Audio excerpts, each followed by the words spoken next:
there. Today I'm going to show you inside some of the treasures in my Alice in Wonderland and Lewis Carroll collection of books. I think they're great books and I love the story as a kid. And now one of the things I really love about them is that the illustrators are amazing and some of them are really different and unique, and I am excited to get a chance to show them to people because no one has been in my house in quite a while. So this is my first book. I got this book at the British Library. They have an amazing sort of museum of great works and landmark things from British past. They have the original handwritten Lewis Carroll's first written down version of the story. The fable is that he came up with the story of Alice in Wonderland on a social occasion and told it to two little girls who happened to be there, and then later he wrote it down. That handwritten copy is in the library and I have seen it. And then this is available in the gift shop, and it has a little bit of the history of the story and then a facsimile copy of what Lewis Carroll wrote. So you get to see his handwriting and the illustrations that he wrote himself, so how it was in his mind, which is kind of cool. And then here, this is one of my favorites, the Flamingo from Playing Croquet. And I just think it's a great example. So, and it's beautiful. Look at that. This is maybe my earliest, most significant copy. So the book was originally published by MacMillan in London. This is a later copy and was published, I think, in the United States. It has gilt. It feels good in my hands. It has a little bit of heft. There's gilt on the page edges, and it's got this beautiful illustration on the front. And let's see, MacMillan, nothing on the back. It's blue. Most of the really vintage copies or the rare copies of Alice, the originals, are red, like the facsimile that I showed you.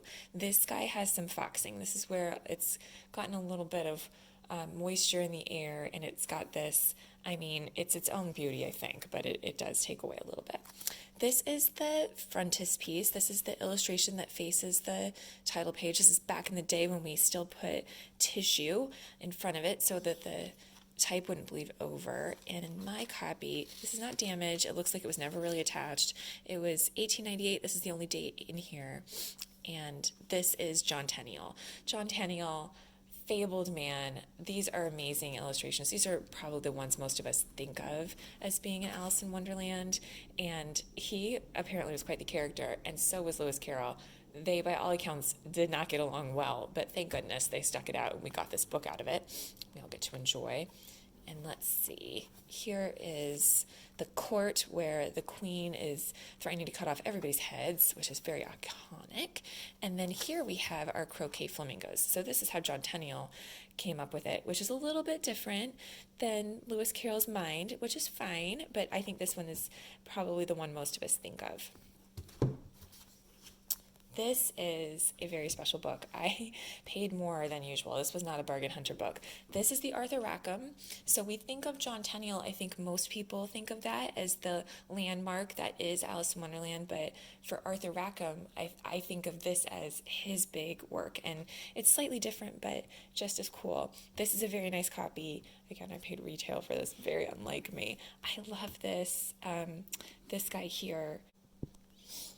Okay, these are in papers. Arthur Rackham, never misses a trick. Here's the title page. And you can see this nice illustration. And then in this copy, the tissue is a little bit more robust. And there's a title of the illustration printed on the page. And then here is his version of Alice. This is the Arthur Rackham swimming in her tears. Here we have the tea party. I have seen this reproduced so many places. Here is our croquet flamingo. And this is the scene. This is how Arthur Rackham sees the scene where the queen is threatening to take off everybody's heads. And here is one of the flamingos, and you can just see Alice still has hers in the background. The griffin. the trial, the deck of cards. So that is Arthur Rackham. Let me know if you're interested in Arthur Rackham. I have some other ones that we could walk through too. And this one, if you would like a more of a reader copy, I have this for days. I don't usually read the one that was the vintage rare copy. This is a facsimile copy of the same thing. These are still the nice Rackham illustrations.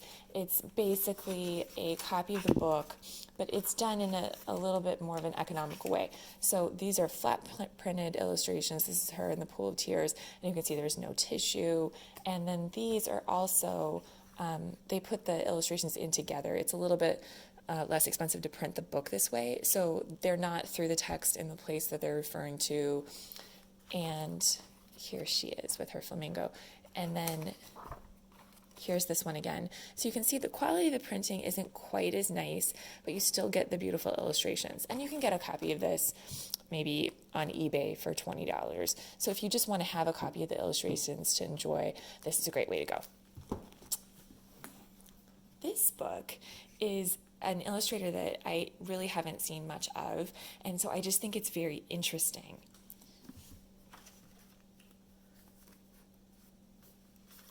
The frontispiece in this one, I mean, this is a very different way of thinking of Alice. This is 1935, and it's illustrated by Gwynedd Hudson.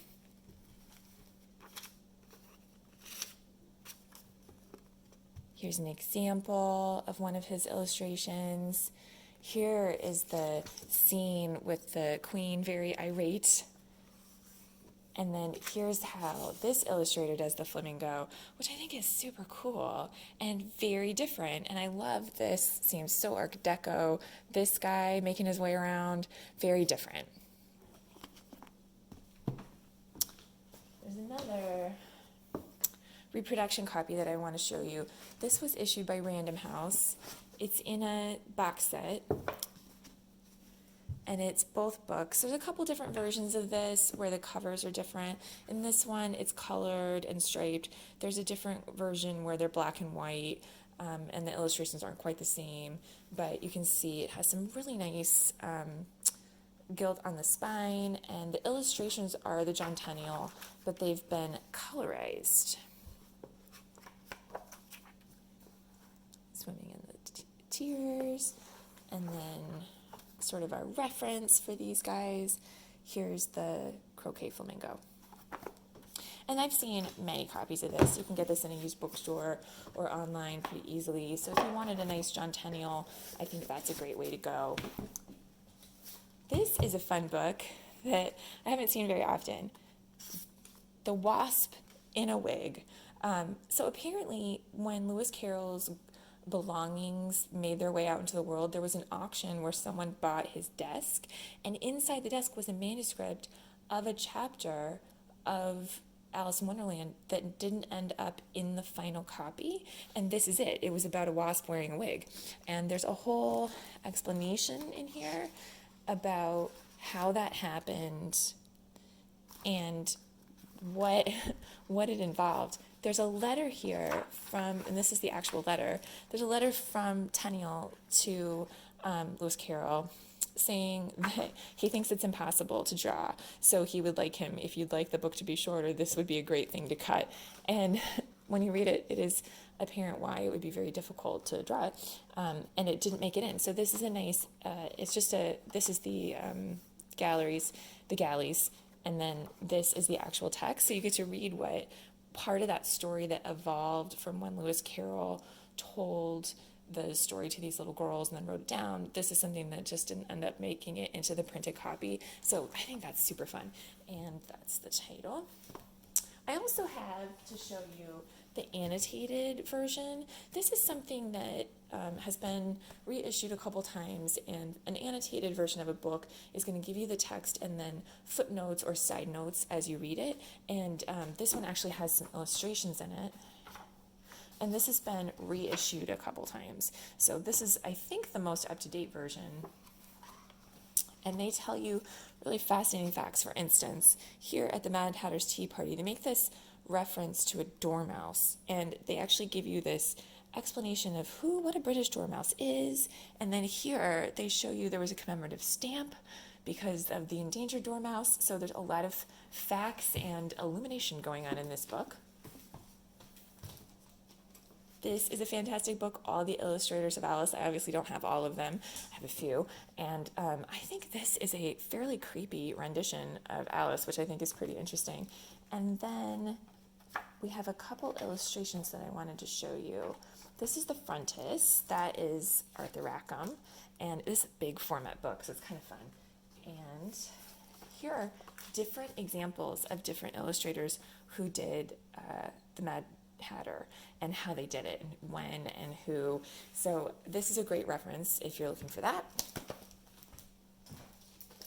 I have a couple books of Lewis Carroll's photography. He was a mathematician. He was very interested in innovation and I think a little bit technology. He apparently loved photography, and there are a couple of these sort of coffee table book versions of the things that he was doing.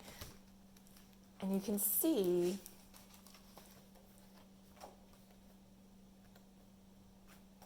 there he is. He took some really cool, very storyteller type photos about people he knew, and you can see it's not just a stage shot, it's not exactly a unstaged shot or an action shot. This is, you can tell there's a whole thought process of the background story, and you can imagine who these people are, and there's something going on. Here's an example of, this is his brother. So he did some taking pictures of the family like we all do, and then he did, these are apparently thoughts about how to stage the St. George and the Dragon, the story. And you can see his thought process is really cool. These are pretty rare. These are hard to come by, and I have really never seen them for sale in a store. I was really lucky to get these at auction. And I also got this at auction. This is really fun. I like reading the letters that authors have written, but sometimes it's a little bit rough depending on how they print it. This one, they've typed them, so you aren't reading the handwriting, which makes it a little bit easier. But they also put in really cool extra sort of photographs to help you out with the background.